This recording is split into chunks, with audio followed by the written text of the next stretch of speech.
Hello everyone, so now you can install a lot of widgets on your iOS devices. So just enter jiggle mode, tap plus, and yep, here depending on the apps which are on your iOS device, some of the apps already have widget availability. There will be more and more apps which have that.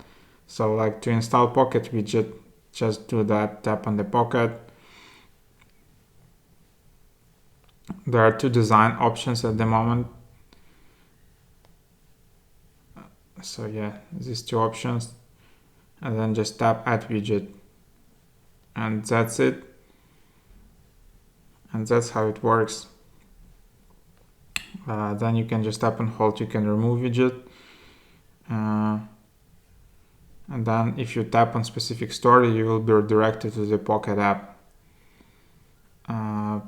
So yeah, if you're a fan of this app, this is a cool widget to have installed.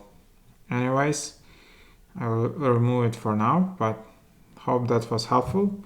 Put a like, subscribe, visit mrhack.io.